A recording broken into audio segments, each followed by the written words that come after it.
Hello everyone, I hope you all are fine. Welcome to another session of Disha, the Unique Guidance.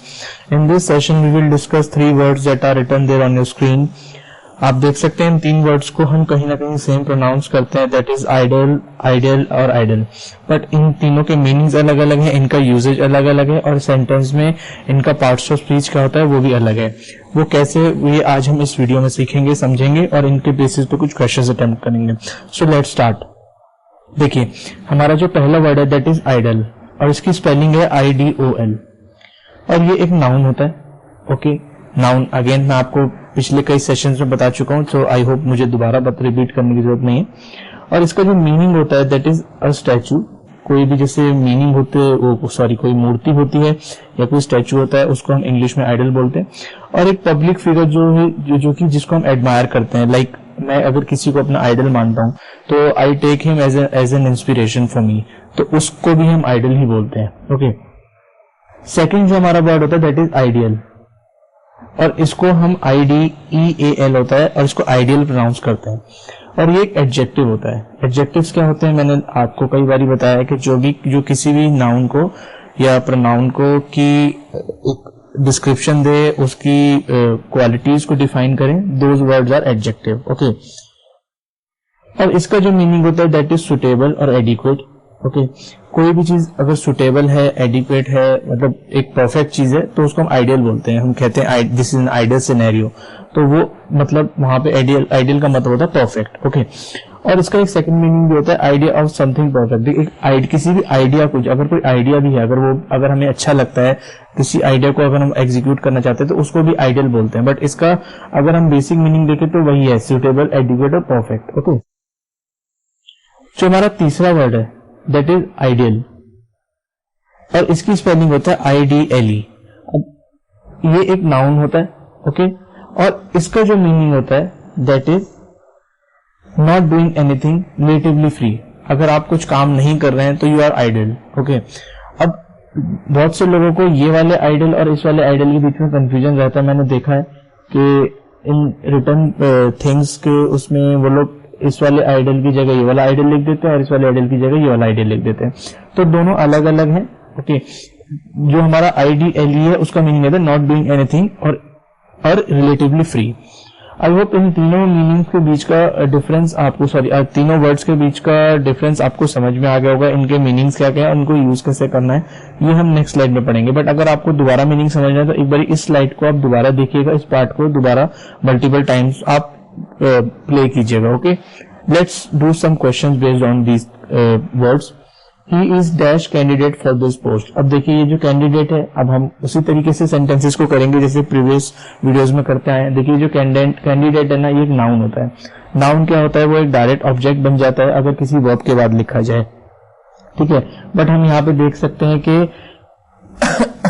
यहाँ पे हमें इस जो है ना वो लिंकिंग वर्ब दे रखी है और हमने जो तीनों वर्ड समझे हैं, ठीक है, उन तीनों वर्ड्स में से कोई भी, अगर आप देखेंगे पिछले वीडियो में, तो उन तीनों वर्ड्स में से कोई भी वर्ब नहीं है. यानी कि इसका मतलब ये जो नाउन है इसको लिखने के लिए हमें इससे पहले एक एडजेक्टिव चाहिए रहेगा जो कि इस ही सब्जेक्ट को, इसका कॉम्प्लीमेंट, ये जो बनेगा यहाँ पे जो भी ब्रैकेट वाला वर्ड आएगा डैश वाला प्लस कैंडिडेट मिलके जो इस वर्ड का कॉम्प्लीमेंट बन जाएंगे, ही का कॉम्प्लीमेंट बन जाएंगे वो. ओके, तो इसका मतलब यहाँ पे हमें जो लिखना है एडजेक्टिव लिखना है. अब हमें पता है कि हमारा तीनों में से एडजेक्टिव कौन सा होता है, दैट इज आइडियल, तो हम यहाँ पे आइडियल लिख देंगे और हमारा सेंटेंस हो जाएगा he is the ideal candidate for this post. यानी कि आइडियल मीन्स परफेक्ट और कैंडिडेट जो है, जो कि नाउन है, वो इस कैंडिडेट की डिस्क्रिप्शन दे रहा है कि वो कैसा कैंडिडेट है, आइडियल कैंडिडेट है. ओके, और ये जो पूरा आइडियल कैंडिडेट है ना, ये इस ही का डिस्क्रिप्शन बन गया है. आप समझ रहे हैं कि लिंकिंग वर्ब है इस, और इस लिंकिंग वर्ब के थ्रू हमने इस आइडियल कैंडिडेट को इसका कॉम्प्लीमेंट बना दिया. The dash of Rama in Ayodhya is magnificent in appearance. अब देखिए जो रामा है ना, दैट इज मतलब ये आपको पता है एक नाउन है, ये एक नाउन है और ये इस प्रपोजिशन का ऑब्जेक्ट है. अब यहाँ पे देखिए, यहाँ पे अगेन, यहाँ पे हमें, आपको पता है कि कोई वर्ब आ नहीं सकती क्योंकि हमारे पिछले तीनों वर्ड्स में से कोई वर्ब तो है नहीं. इसका मतलब यहाँ पे जो भी वर्ड आएगा एक नाउन आएगा। ओके, यहाँ पे हम एडजेक्टिव इसलिए नहीं लिख सकते क्योंकि एडजेक्टिव और उसके डायरेक्ट ऑब्जेक्ट यानी कि एडजेक्टिव और उसका जो ये कैंडिडेट है, यानी कि जैसे हमने पिछले सिनेरियो देखा, आइडियल ऑब्जेक्ट है और कैंडिडेट उसका नाम, मतलब उस नाउन का कॉम्प्लीमेंट है, सॉरी हाँ इस एडजेक्टिव का कॉम्प्लीमेंट है।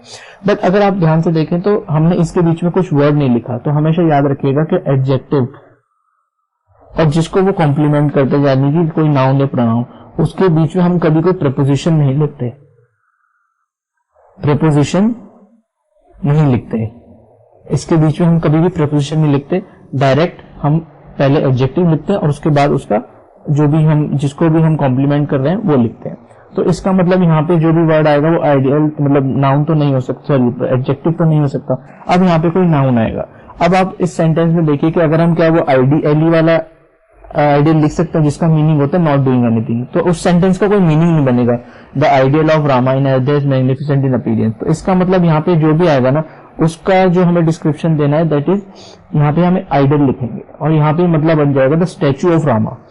आप समझ रहे हैं? आई होप ये सेंटेंस आपको क्लियर हुआ होगा। मीनिंग के थ्रू भी आप सेंटेंसेस को करेक्ट लिख सकते हैं कि अगर आप यहाँ पे आइडियली वाला जो भी खुद भी एक नाउन है और ये भी एक नाउन है, ओके, तो क्या अगर आप ये वाला आइडियल यहाँ पे लिख देंगे तो सेंटेंस का कुछ मीनिंग बनेगा? नहीं बनेगा। तो आइडियल यहाँ पे इसका मतलब है statue, the statue of Rama in Ayodhya is magnificent in appearance. Okay, अब थर्ड आते हैं, ही is dash these days because of not having any job. अब देखिए ये इस जो है ना ये लिंकिंग वर्ब है, यहाँ पे हेल्पिंग वर्ब के साथ साथ यहाँ पे एक लिंकिंग वर्ब है, यानी कि इस लिंकिंग वर्ब का काम क्या होता है? सब्जेक्ट को उसके कॉम्प्लीमेंट के साथ में लिंक करने का, इसलिए हम इनको लिंकिंग वर्ब्स कहते हैं। इसका मतलब यहाँ पे कॉम्प्लीमेंट आएगा। कॉम्प्लीमेंट के लिए क्या आ सकता है? हमें पता है कि कॉम्प्लीमेंट क्या बनते हैं, या तो एडजेक्टिव्स बनते हैं या फिर नाउन बनते हैं। ओके, अब आप यहाँ पे देखो कि अगर आप यहाँ पे एडजेक्टिव वाला आइडियल लिख भी देते हो, हम सपोज कर भी लेते हैं कि हमने यहाँ पे आइडियल वाला एडजेक्टिव वाला आइडियल लिख भी दिया, तो इस सेंटेंस का मीनिंग क्या बनेगा कि he is perfect this days because of not having any job. अब आप खुद सोच के देखिए किसी के पास जॉब नहीं है और वो परफेक्ट है, तो ऐसे सेंटेंस का कुछ मीनिंग कन्वे हो रहा है? नहीं हो रहा। इसका मतलब ये यहाँ पे गलत हो गया। दूसरा, अगर हम यहाँ पे IDOL वाला आइडल लिखते हैं कि he is idle these days because of not having any job, यानी कि वो एक रोल मॉडल बन गया है बिकॉज उसके पास कोई जॉब नहीं है। अब ये भी आप खुद सोच के देखो, किसी के पास जॉब नहीं है तो क्या आप उसे अपना रोल मॉडल मानेंगे? नहीं मानेंगे, तो इसको भी आप कैंसिल कर दीजिए। तीसरा, अगर हम यहाँ पे IDLE वाला लिखते हैं, यानी कि he is not doing anything this days because of not having any job, तो आप देखेंगे यहाँ पे परफेक्ट मीनिंग कन्वे हो रहा है कि वो आजकल रिलेटिवली फ्री है because he is not doing any job. तो इसका मतलब यहाँ पे जो भी हमारा वर्ड आएगा दैट इज IDLE वाला, he is idle these days because of not having any job. I hope तीनों वर्ड्स के बीच का डिफरेंस, उनका यूजेज, उनका मीनिंग आपको समझ में आया होगा। और हर बार की तरह देखिए मैं आपके लिए कुछ सेंटेंसेस लाया प्रैक्टिस के। Please try attempting this questions based on the given words, that is idle, ideal and idle. इन तीनों वर्ड्स के बेसिस पे इन सेंटेंसेस को फिल करने की कोशिश कीजिए एंड मेक श्योर कि आप जरूर अटेम्प्ट करें। डजेंट मैटर कि आपका कितना स्कोर आता है, आपके 6 में से 6 सही होते हैं, वो 6 में से 1 भी सही होता है। Just try. आज का वीडियो इतना ही था। I hope you would like the video. इन क्वेश्चंस के आंसर हम नेक्स्ट वीडियो में डिस्कस करेंगे। Till then please take care of yourself. Please do watch the video multiple times and try attempting these questions. Thank you.